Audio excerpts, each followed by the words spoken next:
I truly thought that humans identifying themselves as animals would be the last stop on this insane descent we've been witnessing over the last few decades, and well... Alright, it's time to address the nose ring drama. So if you haven't seen my latest video where I made this new nose ring right here, people are essentially calling me every name under the sun because I had the Reichsadler on my jacket. So I need to tell you guys a little something about me. And you can call me crazy, you can call me whatever you'd like, any name under the sun.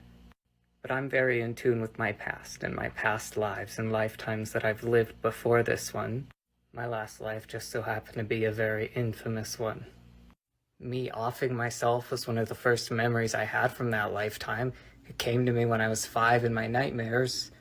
You can see right where I shot myself too. That and just so many other things throughout my life have connected me to my past. And you can go say, oh, go get on your meds again, you nutter.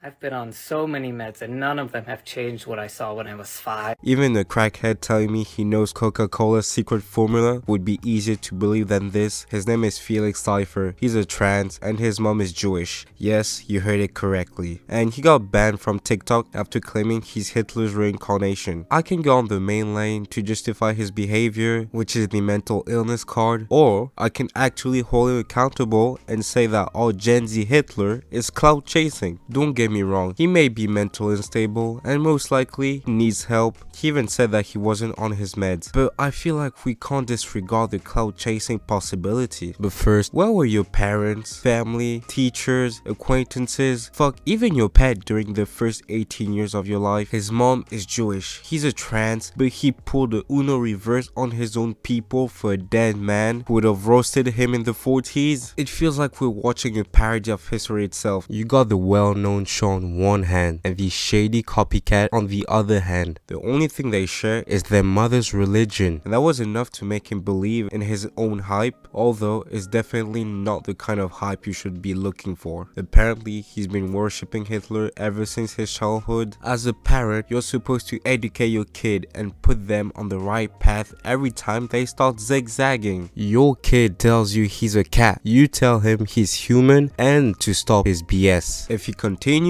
you pull out your belt and whoop his ass. I'm just joking. Although I do believe a little whooping can be useful to educate, but that's not the subject. I also believe the attention social media brings led him on that path. Social media allowed a lot of people to have a voice, but unfortunately, to please the minority, we tend to accept every voice. Now you got people screaming that they are the second coming of Hitler. I've always believed that too much liberty for beings like us can't be beneficial in the long run. The more behaviors you enable, the more people will believe their behavior should also be enabled. It's a vicious cycle indirectly created by social media because people desperately want to be seen as inclusive. That's why I mentioned people who identify as animals. It's not because you can smell your mom cook from your room that you are a dog. You gotta be able to dissociate what is real and what is from your imagination. Obviously, I couldn't go to the main source to find his content after his permanent ban, but in certain videos, he had the full uniform. I mean, look,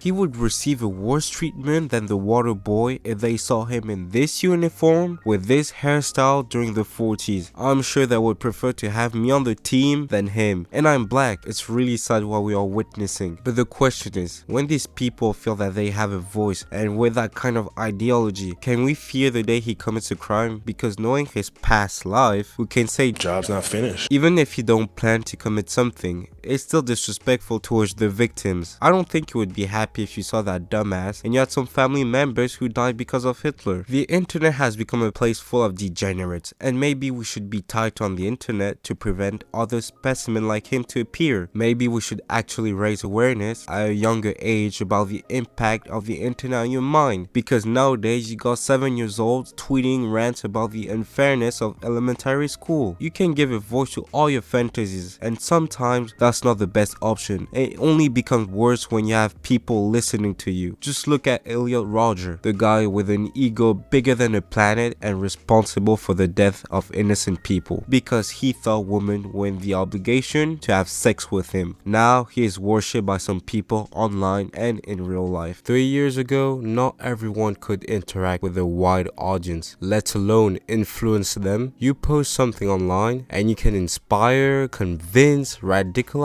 one person or a million people. This is why you got violent incels. You just need one toxic sheep to contaminate the whole cattle. Not all opinions need to be shared, but hey, if you see people identify as vampires and use vamp or vamself, why can't he be who he claims to be if he has peaceful intents? You know what, let's help him find Franco, Hirohito and Mussolini's reincarnations so all those controversial leaders can gather for a last dance and start a TikTok house. No, seriously, you never know what people can do just to be trending. The more I go on, the more I see how our generation is a lost cause. Funny generation though, but retarded. But I guess that's all for the video, guys. I hope you had a great time. I hope to see you soon for another one. And remember, I'm the reincarnation of one of the founding members of the KK.